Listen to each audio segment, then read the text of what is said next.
கோவை அருள்மிகு பேரூர் பட்டீஸ்வரர் அருள்மிகு பச்சை நாயகி அம்மன் திருக்கோவில் குடமுழுக்கு விழாவில் கோவை மாநகர் மாவட்ட திமுக செயலாளர் திரு கார்த்திக் எக்ஸ்-எம்எல்ஏ அவர்கள் சாமி தரிசனம் செய்தார். வடக்கு மாவட்ட செயலாளர் திரு ரவி, திமுக தலைமை செயற்குழு உறுப்பினர் திரு ஏர்போர்ட் ராஜேந்திரன், கோவை மாவட்ட ஆட்சியர் திரு கிராந்தி குமார் பாடி ஐ.ஏ.எஸ்.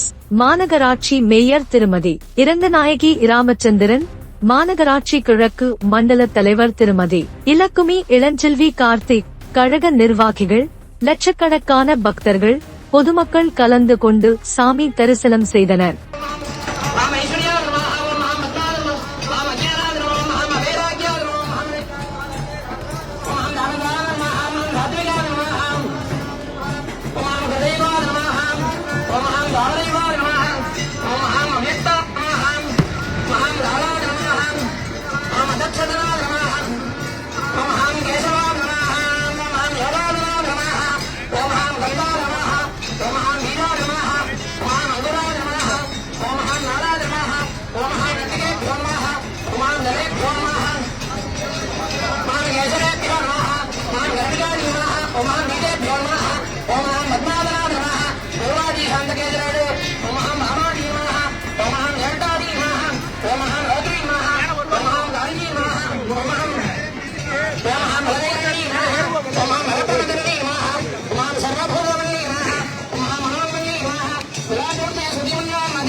பட்டிப்பெருமானுடைய திருவருள் துணையினாலே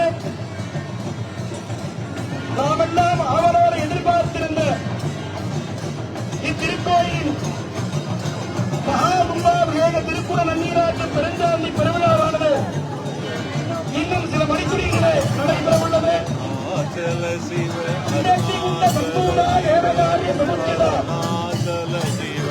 சகசநாமத்தில் கூறப்பட்டுள்ளபடி தேவர்களுடைய விருப்பத்திற்கேற்ப அம்பா எப்படி அத்திரியில் ஆரம்பித்தாரோ அதே போல பெருமக்களாகிய நம் மனதில் உள்ள அனைத்து விருப்பங்களையும் நிறைவேற்றும் பொருட்டு